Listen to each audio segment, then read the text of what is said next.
Everyone, मैं कोमल चंद्राकर। ठीक है, हम फॉरेस्ट्री पढ़ रहे थे पीएससी के लिए। आगे बढ़ाते हैं सिलेबस को। अभी तक आपने जितने भी मैंने क्लासेस बताए हैं वो आप लोग, मैं उम्मीद करती हूँ कि आप सब देख रहे हैं, स्टडी कर रहे हैं। ठीक है, आज उसके आगे पढ़ते हैं। सिलेबस के अकॉर्डिंग हमारा नेक्स्ट टॉपिक है silviculture of mangrove and cold desert.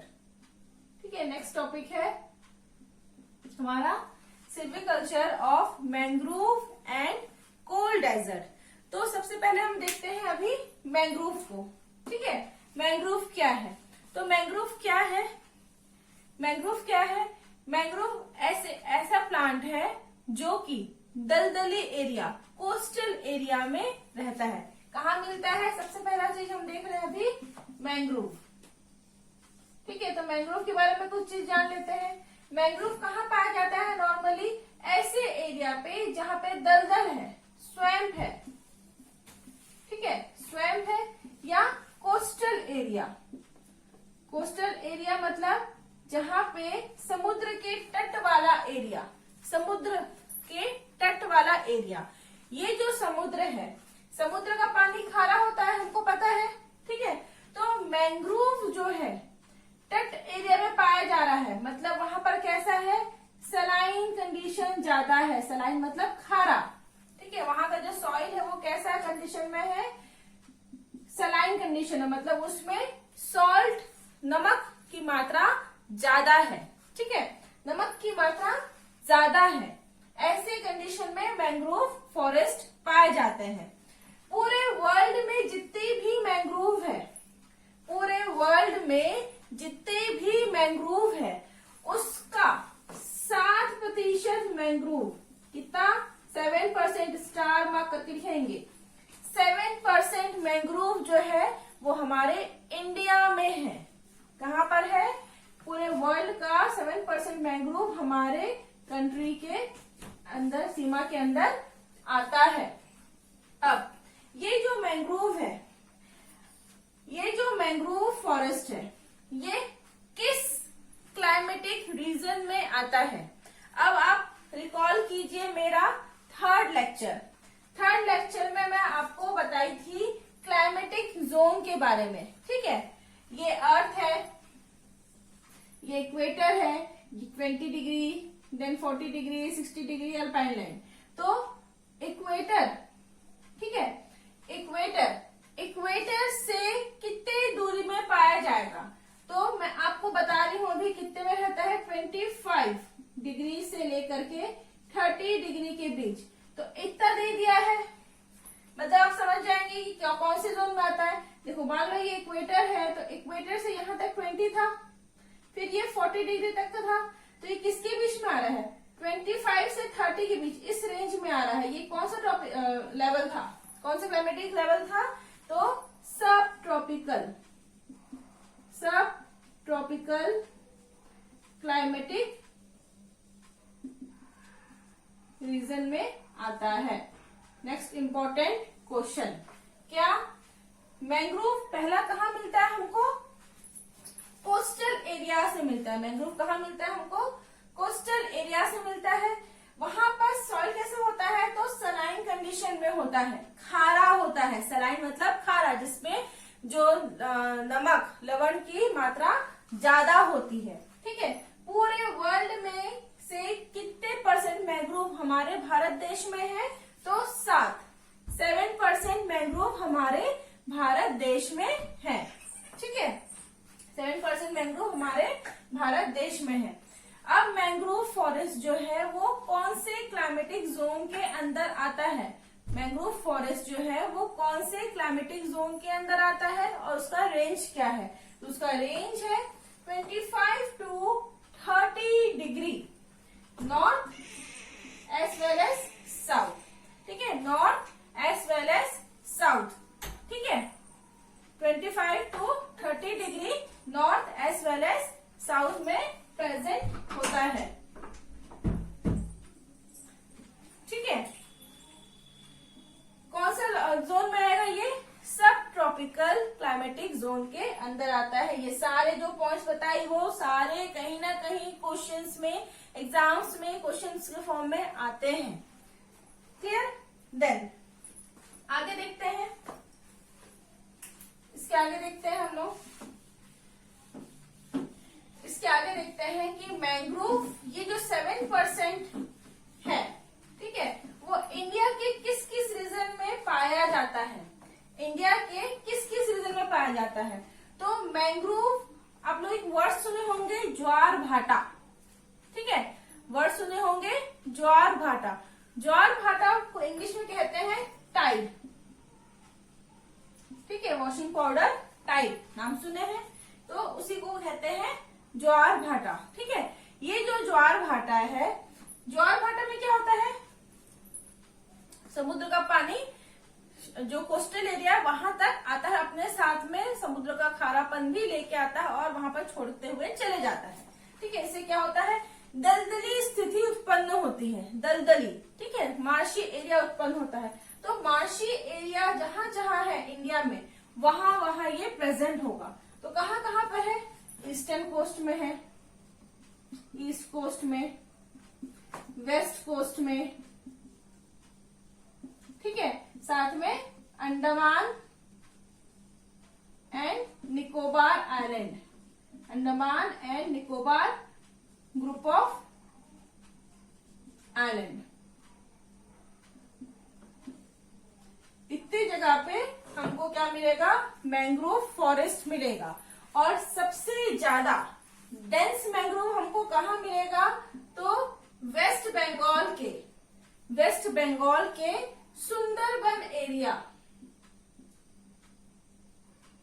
Sundarban जो फॉरेस्ट है, ठीक है, सुंदरबन जो फॉरेस्ट है वहां पे मिलेगा हमको मैंग्रोव सबसे ज्यादा डेंस।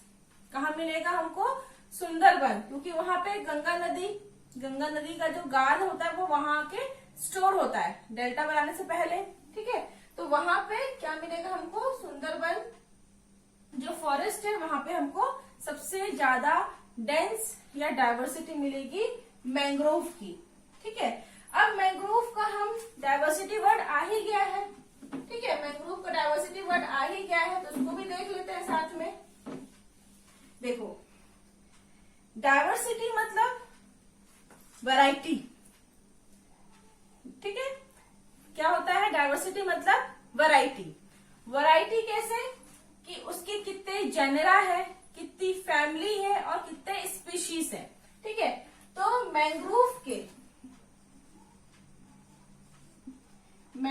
मैंग्रोव के टोटल 23 फैमिलीज है, कितने कुल है, तो 23, और 32 जेनरा है,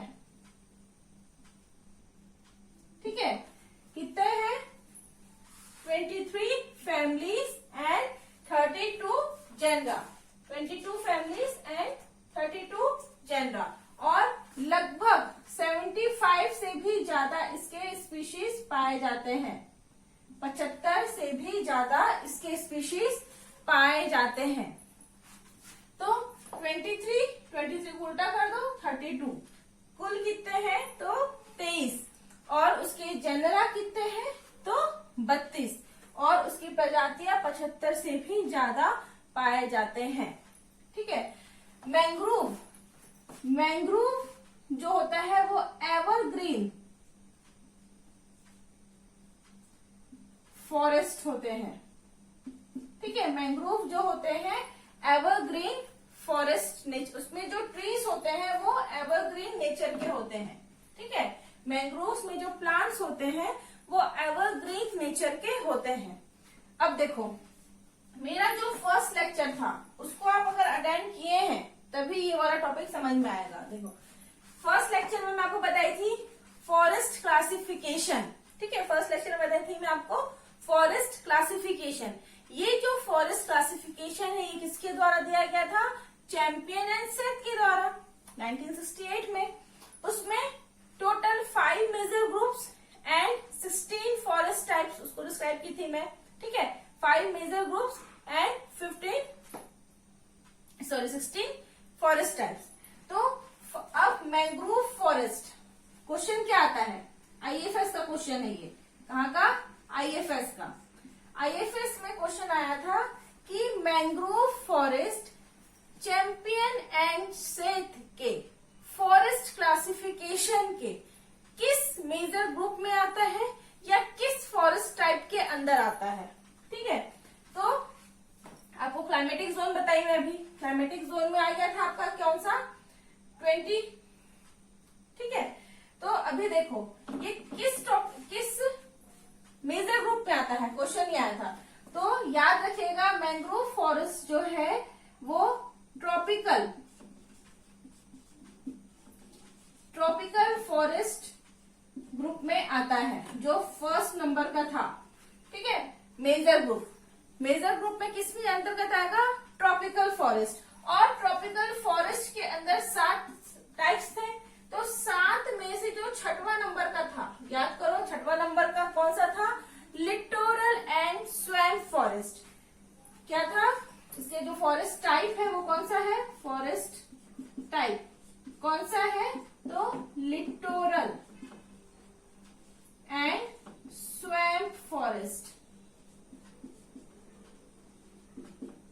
किसमें आएगा, लिटोरल एंड स्वैम्प फॉरेस्ट। बहुत ही इंपॉर्टेंट टॉपिक यार, ये क्वेश्चन का जोन है कि मैंग्रोव फॉरेस्ट किस फॉरेस्ट ग्रुप में, किस मेजर ग्रुप में आता है, तो ट्रॉपिकल। और किस फॉरेस्ट टाइप में आता है, तो लिटोरल एंड स्वैम्प फॉरेस्ट के अंतर्गत आएगा। क्या, मैंग्रोव। कोल्ड डेजर्ट अलग है, ठीक है, टॉपिक साथ में दिया हुआ है, पर कोल्ड डेजर्ट अलग है, वो दूसरे कैटेगरी में आएगा। पर अभी मैंग्रोव देख रहे हैं, मैंग्रोव किस में आएगा, ट्रॉपिकल फॉरेस्ट में आएगा। और ट्रॉपिकल में किस सब टाइप में आएगा, तो लिटोरल एंड स्वैम्प फॉरेस्ट के अंतर्गत आएगा। ठीक है, आगे देखते हैं। अब देखो मैंग्रोव कहाँ मिल रहा है हमको, दलदली एरिया में। कैसे दलदली एरिया में, जहाँ पे सॉल्ट कंटेंट ज्यादा है, जहाँ पे सॉल्ट कंटेंट बहुत ज्यादा है। सॉल्ट कंटेंट तो है बट वाटर भी है, पानी भी है, हमको पानी भी मिल रहा है, वाटर भी मिल रहा है और सॉल्ट भी मिल रहा है ज्यादा। ठीक है, पानी भी मिल रहा है और हमको सॉल्ट भी ज्यादा मिल रहा है, जिसको हम क्या कहते हैं, सलाइन कंडीशन। ठीक है, सलाइन कंडीशन में है, सलाइन कंडीशन है। देखो सॉइल में अगर पानी नहीं होता है, 2 कंडीशन है, ऑप्शंस में मिलेंगे आपको दोनों वर्ड। सॉइल में पानी है ही नहीं, सूखा है। ठीक है, सूखा है तो उसको क्या कहेंगे हम, physical dry soil. Physical dry soil कब, जब सॉइल में पानी है ही नहीं, सूखा है। लेकिन सॉइल में पानी है, सॉइल में पानी है, लेकिन उसको प्लांट एब्जॉर्ब नहीं कर पा रहा है। पानी रखा हुआ तो है बट उसको प्लांट एब्जॉर्ब नहीं कर पा रहा है, तो उस कंडीशन में सॉइल वाटर को कहते हैं फिजियोलॉजिकल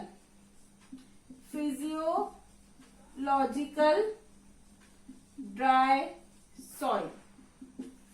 क्या कहते हैं, फिजियोलॉजिकल। फिजिकल में मतलब भौतिक अवस्था में पानी है ही नहीं, सूखा है। जब सूखा है तो प्लांट किसको ऑब्जर्व करेगा।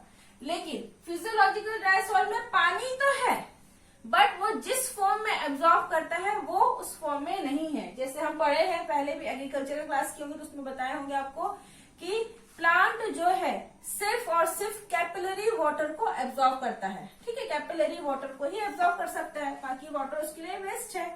वैसे ही पानी वहां प्रेजेंट है बट कैपिलरी फॉर्म में प्रेजेंट नहीं है, कैपिलरी स्टेज में प्रेजेंट नहीं है, तो क्या होगा, पानी है तो वो देख भी रहा है, महसूस कर रहा है, बट उसको एब्जॉर्ब नहीं कर पा रहा है। तो मैंग्रोव के साथ में भी यही कंडीशन होता है। क्या कंडीशन, कि पानी है बट उस पानी को प्लांट एब्जॉर्ब नहीं कर पा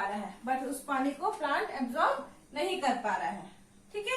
तो क्वेश्चन आता है कि इन मैंग्रोव फॉरेस्ट ग्रोस इन, या mangrove forest commonly found in physical dry soil, arid soil, physiological dry soil या फिर सलाइन सॉइल। तो किसमें आएगा आपका फिजियोलॉजिकल ड्राई सॉइल में ये कंडीशन मिलेगा, ये फॉरेस्ट हमको मिलेगा। ठीक है, देन नेक्स्ट, अब देखो ये जो मैंग्रोव है, मैंग्रोव जो होते हैं ये दलदली एरिया में है, दलदली एरिया में है।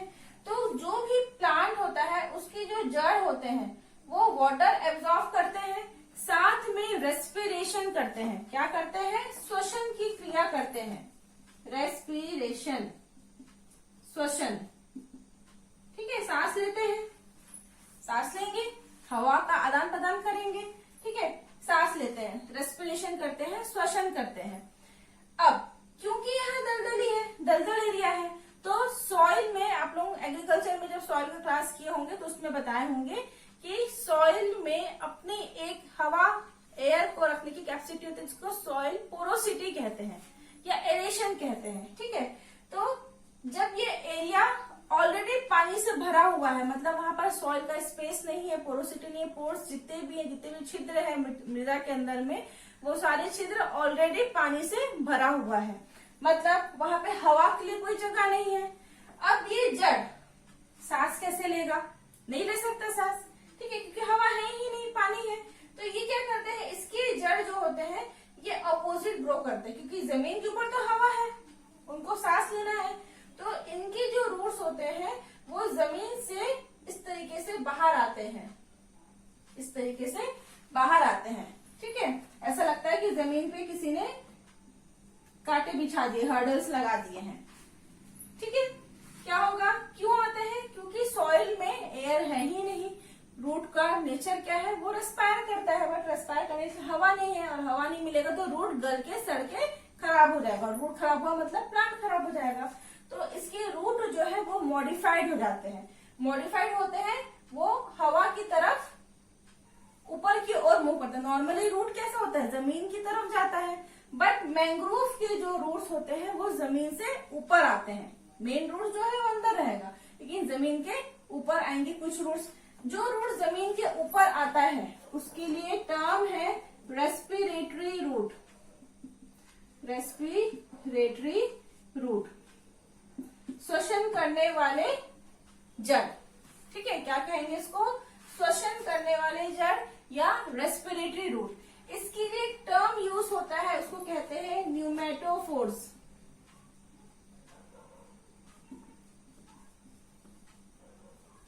क्या वर्ड यूज होता है? न्यूमेटोफोर्स। अगर इजी पेपर सेट होगा तो सीधा दे देगा respiratory root. Respiratory roots are commonly found in mangrove forest. Option में रहेगा mangrove forest, cold desert, Himalayan forest या रेन फॉरेस्ट। तो आपको पता होगा मैंग्रोव फॉरेस्ट। लेकिन अगर टफ क्वेश्चन सेट करने का इरादा होगा तो रेस्पिरेटरी रूट की जगह में क्या कर देंगे? न्यूमेटोफोर्स। अब ये न्यूमेटोफोर्स, ठीक है, न्यूमेटोफोर्स को अगर हम सेक्शन काट के देख रहे हैं तो हमको इस तरीके से दिख रहा है न्यूमेटोफोर्स। अब ये न्यूमेटोफोर्स ऐसे हैं, पूरे सेल्स भरे हुए हैं इसमें, तो इस पे छोटे छोटे छेद होते हैं जिससे हवा अंदर बाहर होते हैं। ठीक है, ये छोटे छोटे छेद होते हैं। इस छेद को कहते हैं लेंटिसल्स। क्या कहते हैं इसको? लेंटिसल्स, या इसी को ही रेस्पिरेटरी पोर्स भी कहते हैं। क्या कहते हैं? Respiratory pores. क्या कहते हैं? Respiratory pores. यहां तक हुआ। देखो मैंग्रोव में क्या क्या पढ़े अभी हम? ये फिजियोलॉजिकल ड्राई सॉइल में मिलता है, मतलब पानी है, बट जिस फॉर्म में, जिस प्रकार में उसको एब्जॉर्ब करता है प्लांट, उस फॉर्म में नहीं है। दूसरा, मैंग्रोव जो है दलदली एरिया में होता है, वहां पे सॉइल स्पेस नहीं होता है, सॉइल स्पेस नहीं होता है, साथ में सॉइल पोर्स नहीं होते जिसमें हवा नहीं रहता है। हवा नहीं रहेगा तो रूट रेस्पायर नहीं करेगा, तो अपने आप को बचाने के लिए क्या करा? वो रूट जमीन से बाहर की ओर आ गया। जब वो बाहर की ओर आया, किस लिए आया? सांस लेने के लिए आया, तो उसको क्या कहा गया? Respiratory root. रेस्पिरेटरी रूट का ही अलग नाम है, उसको कहते हैं न्यूमेटोफोर। रेस्पिरेटरी रूट को ही न्यूमेटोफोर भी कहते हैं। देन ये जो न्यूमेटोफोर है उसमें जो छोटे छोटे छेद होते हैं जिससे हवा का आदान प्रदान होता है, जैसे हमारे नाक है, नाक से हम हवा का आदान प्रदान करते हैं, वैसे ही आदान प्रदान करने के जो छिद्र होते हैं उस छिद्र को कहते हैं रेस्पिरेटरी पोर, श्वसन छिद्र, या उसी को कहते हैं लेंटिसिल्स। ठीक है, अब ये रूट की बात हो रही है तो यहीं पर एक चीज और क्लियर कर लेते हैं। जब हम जड़ के बारे में पढ़ रहे हैं तो यहाँ पर और एक चीज देख लेते हैं, वो ये है, देखो नॉर्मली साधारणतः कैसा होता है जड़, जड़ कैसा होता है, यहाँ पर नॉर्मल रूट और यहाँ पे respiratory root, respiratory root compare करते हैं। ठीक है, इससे डायरेक्ट क्वेश्चन बन सकता है अगर बनना चाहे तो, नॉर्मल रूट और रेस्पिरेटरी रूट। ठीक है, देखो नॉर्मल जो जड़ होते हैं वो जमीन के अंदर जाते हैं, सॉइल के अंदर जाते हैं, सॉइल के अंदर जाते हैं। कोई भी चीज अगर सॉइल के तरफ जा रहा है, ठीक है, जिसके तरफ जाता है उसको हम प्लस से शो करते हैं।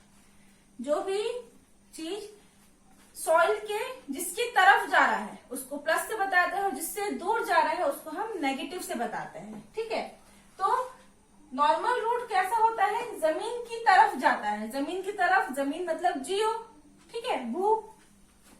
तो नॉर्मल रूट कैसा होता है, पॉजिटिव जियोट्रॉपिक। कैसा होगा, पॉजिटिव जियोट्रॉपिक, क्योंकि वो जमीन की तरफ जा रहा है। दूसरा, पानी कहाँ है, पानी कहाँ है, जमीन के अंदर है, जमीन के अंदर है, तो वो पानी की तरफ जा रहा है। पानी के लिए वर्ड यूज होता है हाइड्रो। क्या यूज होता है, हाइड्रो। तो नॉर्मल रूट कैसे होते हैं, पॉजिटिव हाइड्रोट्रॉपिक भी होते हैं, पॉजिटिव जियोट्रॉपिक, पॉजिटिव हाइड्रोट्रॉपिक होते हैं। लेकिन लाइट से दूर भाग रहे हैं, प्रकाश क्या है, जमीन के ऊपर प्रकाश होता है, प्रकाश से दूर भाग रहे हैं, प्रकाश से दूर जा रहे हैं, दूर जाने वाले को क्या बोलते हैं हम, नेगेटिव। दूर जाने वाले को क्या कहते हैं, नेगेटिव। तो प्रकाश से दूर जा रहा है, प्रकाश के लिए वर्ड यूज होता है, लाइट के लिए फोटो। क्या यूज होता है, फोटो, प्रकाश संश्लेषण, फोटोसिंथेसिस, वैसे ही फोटो। ठीक है, तो इसके लिए वर्ड यूज होगा फोटोट्रॉपिक। तो नॉर्मल जो रूट होते हैं उस पे क्या कैरेक्टर मिल रहा है, ये जमीन की तरफ जाते हैं, पॉजिटिव जियोट्रॉपिक, पानी की तरफ जाते हैं, पॉजिटिव हाइड्रोट्रॉपिक, लेकिन प्रकाश से दूर जाते हैं तो नेगेटिव हाइड्रोट्रॉपिक। ये नॉर्मल रूट का कैरेक्टर है। लेकिन मैंग्रोव की जो रेस्पिरेटरी रूट है वो जस्ट अपोजिट होंगे, ये जमीन से अगेंस्ट जा रहे हैं, जमीन के अपोजिट जा रहे हैं, तो क्या होंगे, negative geotropic, negative geotropic, negative hydrotropic, पानी से दूर जा रहे हैं, और positive phototropic, positive phototropic. Positive phototropic क्यों, क्योंकि ये तो सॉइल के ऊपर आ रहे हैं, जमीन से ऊपर आ रहे हैं, ऊपर क्या है, रोशनी है, प्रकाश है, प्रकाश की तरफ आ रहे हैं, तो क्या होगा, पॉजिटिव फोटोट्रॉपिक। अब देखो क्वेश्चन कैसे आएगा इस टॉपिक से, दो तरीके से आ सकता है। पहला इनमें से कौन से लक्षण एक रेस्पिरेटरी रूट के लक्षण नहीं है, दे देगा ऑप्शन में, और एक जोड़ देगा पॉजिटिव जियोट्रॉपिक, पहचान लोगे आप। दूसरा क्वेश्चन क्या आएगा कि इनमें से कौन से लक्षण जो है वो नॉर्मल रूट के साथ मैच नहीं करते, ये आ जाएगा। ठीक है, या कौन से लक्षण जो है नॉर्मल रूट के द्वारा दर्शाए नहीं जाते, ये दे देगा ऑप्शन। या फिर दे देगा स्पीशीज के साथ में, मैंग्रोव के स्पीशीज कौन कौन से है, तो राइजोफोरिया जो कॉमन है वो बता दी हूं, राइजोफोरा। ठीक है, जो नॉर्मल रूट्स है उसको क्या कहते हैं, राइजोफोरा। क्या कहते हैं, जो स्पीशीज उसका नाम है राइजोफोरा, और दूसरा स्पीशीज है ज़ाइलोकार्पा, दूसरा स्पीशीज है ज़ाइलोकार्पा। हम लोग देख रहे थे मैंग्रोव की स्पीशीज। ठीक है, मैंग्रोव में कौन कौन सी स्पीशीज आती है। तो सबसे इंपॉर्टेंट जैसे क्वेश्चन आता है वो है राइजोफोरा। ठीक है, राइजोफोरा, राइजोफोरा इसका स्पीशीज है। देन नेक्स्ट है ज़ाइलोकार्पा, ज़ाइलोकार्पा नेक्स्ट स्पीशीज है ज़ाइलोकार्पा। फिर है एविसियना,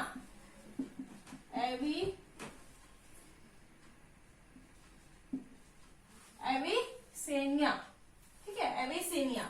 ये 3 स्पीशीज जो है इससे क्वेश्चन आया है। ठीक है, इनमें से कौन सा मैंग्रोव फॉरेस्ट मैंग्रोव स्पीशीज है या इनमें से कौन सा मैंग्रोव स्पीशीज नहीं है। इसके अलावा है एक्सोकैरिया, एक्सोकैरिया। ठीक है, इसके अलावा और एक नाम याद रख लेंगे, इसका क्वेश्चन आया तो नहीं है पर पढ़ लेते हैं। ठीक है, वो है हेरिटेरिया। ठीक है, ये 5 स्पीशीज है मैंग्रोव के जो मैंग्रोव फॉरेस्ट में पाए जाते हैं। ठीक है, कॉमन कौन कौन सा है, राइजोफोरा, ज़ाइलोकार्पा, एविसेनिया, एक्सोकैरिया एंड हेरिटेरिया। ठीक है, देन नेक्स्ट मैंग्रोव के कुछ कैरेक्टर्स देखते हैं। मैंग्रोव के कुछ कैरेक्टर्स हम डील कर चुके हैं कि मैंग्रोव कैसे होते हैं। तो एवरग्रीन टाइप के होते हैं, इनके रूट जो होंगे वो रेस्पिरेटरी रूट होंगे। ठीक है, इस पे रिप्रोडक्शन, मैंग्रोव फॉरेस्ट के रिप्रोडक्शन से क्वेश्चन हमेशा आता है। ठीक है, मैंग्रोव फॉरेस्ट जो होते हैं उस पे रिप्रोडक्शन जो होता है वो विविपेरी मेथड से होता है, विविपेरी। ठीक है, विविपेरी मतलब पेरेंट्स में जो सीड है वो जब पेरेंट्स की बॉडी से अटैच्ड है तभी वो जर्मिनेट हो जाता है। ठीक है, तभी वो जर्मिनेट हो जाता है, उसको क्या कहेंगे, विविपेरी जर्मिनेशन। रिकॉल करो लास्ट लेक्चर से पहले लेक्चर जब मैं सिल्वीकल्चर पढ़ा रही थी, सिल्वीकल्चर्स ऑफ ट्री, तब मैं बताई थी विविपेरी वर्ड और किसी में। ठीक है, किस पे बताई थी, तो साल में शौर्या रोबस्टा। ठीक है, शौर्या रोबस्टा में भी विविपेरी का प्रोसेस पाया गया था। मतलब क्या, जो सीड है वो पेरेंट्स के साथ अटैच है तभी वो जर्मिनेट कर गया, उसको कहेंगे विविपेरी। तो विविपेरी मैंग्रोव का भी स्पेशल कैरेक्टर है कि विविपेरी मैंग्रोव में होता है। देन नेक्स्ट, इसमें प्लांटेशन, क्या अगर हमको मैंग्रोव प्लांटेशन करना है तो कौन सा टेक्निक यूज होता है। ठीक है, कौन सा टेक्निक यूज होता है। देखो, मैंग्रोव कहाँ मिल रहा है हमको, सलाइन कोस्टल एरिया में, जहाँ पे सॉल्ट कंसंट्रेशन ज्यादा है, जहाँ पर ज्वार भाटा ज्यादा होता है, उसका इफेक्ट ज्यादा देखने को मिलता है। मतलब जहाँ पर टाइडल इफेक्ट हमको ज्यादा देखने को मिलता है, ज्वार भाटा का प्रभाव हमको ज्यादा देखने को मिलता है। ठीक है, तो इसके प्लांटेशन, मैंग्रोव प्लांटेशन के लिए एक टर्म यूज होता है, एक स्पेशल टेक्निक है, उस टेक्निक को एक बहुत इंपॉर्टेंट, ठीक है, बहुत इंपॉर्टेंट, मैंग्रोव प्लांटेशन जो होता है किस टेक्निक से किया जाता है, उस टेक्निक को क्या कहते हैं। तो उस टेक्निक को कहते हैं फिश बोन टेक्निक। क्या कहते हैं, बहुत इंपॉर्टेंट क्वेश्चन। ठीक है, अगर हमको मैंग्रोव फॉरेस्ट में प्लांटेशन करना है तो हम कौन सा टेक्निक यूज करेंगे, फिश बोन टेक्निक। ठीक है, मछली की हड्डी वाला टेक्निक, या इसी का दूसरा नाम है, इसी टेक्निक का दूसरा नाम है क्या, herring bone technique. Herring bone technique क्या होता है, क्यों होता है, ये आपको याद नहीं करना, आपको थ्योरी पेपर नहीं लिखना है, आपको सिर्फ ऑब्जेक्टिव को टिक करना है। अगर मैंग्रोव फॉरेस्ट के प्लांटेशन से क्वेश्चन आएगा तो ऑप्शन में फिश बोन टेक्निक या हेरिंग बोन टेक्निक मिलेगा। ठीक है, क्या होता है थोड़ा सा देख लेते हैं इसको। जो टाइड का असर होता है, ठीक है, टाइड मान लो इस डायरेक्शन में आ रहा है तो इसके 45 डिग्री में 45 डिग्री में प्लांटेशन किया जाएगा, मतलब कि 45 डिग्री में इस तरीके से। ये 90 डिग्री है, ये 90 डिग्री होता है, ठीक है। ये जो है ये 90 डिग्री है। अगर टाइट का डायरेक्शन ऐसा और हम ऐसे प्लांटेशन कर रहे हैं तो ये 90 डिग्री है, बट टाइट का डायरेक्शन ऐसा और हम उसको ऐसे 45 डिग्री में कर रहे हैं, 45 डिग्री में प्लांटेशन कर रहे हैं, तो उसको कहते हैं फिश बोन टेक्निक या हेरिंग बोन टेक्निक, ठीक है। ये क्वेश्चन आता है, इसको अच्छे से आप लोग नोट करेंगे। क्या? फिश बोन टेक्निक या हेरिंग बोन टेक्निक कौन से फॉरेस्ट के लिए यूज किया जाता है प्लांटेशन में? तो किसमें यूज होता है? मैंग्रोव फॉरेस्ट में, ठीक है। देन मैंग्रोव फॉरेस्ट में कौन सा सिल्वीकल्चर ऑपरेशंस या कौन सा सिल्वीकल्चर सिस्टम्स को हम फॉलो करते हैं? मैंग्रोव फॉरेस्ट से में हमको सिल्वीकल्चर पढ़ना है मैंग्रोव का, ठीक है। तो मैंग्रोव फॉरेस्ट से हम किस सिल्वीकल्चर टेक्निक को फॉलो करते हैं? तो सबसे पहला 3 सिस्टम्स को फॉलो करेंगे। सबसे पहला है क्लियर फेलिंग सिस्टम।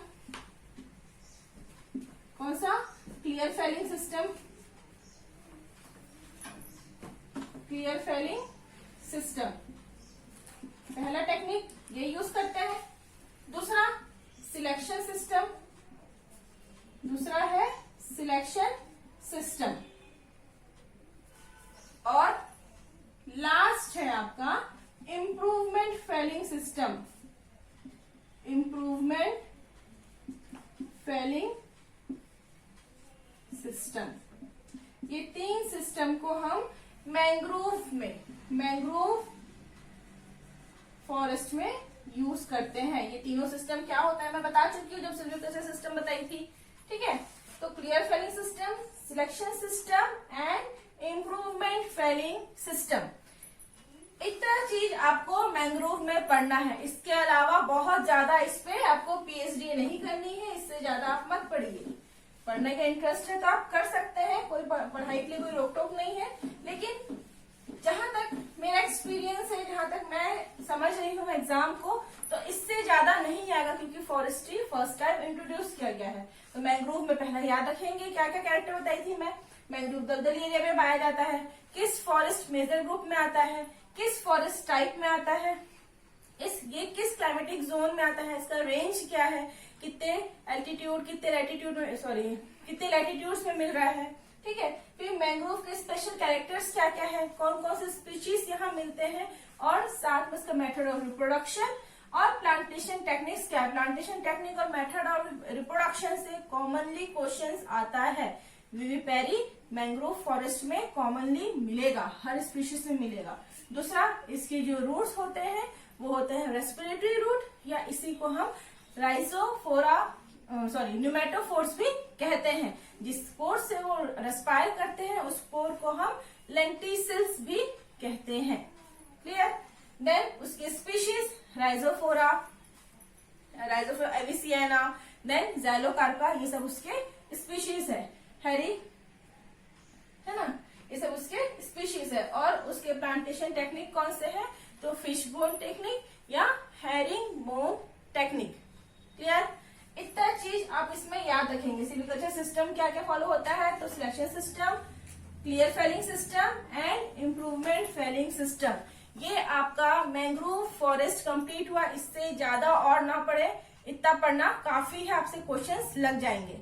ठीक है, मैंग्रोव फॉरेस्ट या सिल्वीकल्चर ऑफ मैंग्रोव वाला जो टॉपिक दिया है सिलेबस में वो यहाँ खत्म हुआ।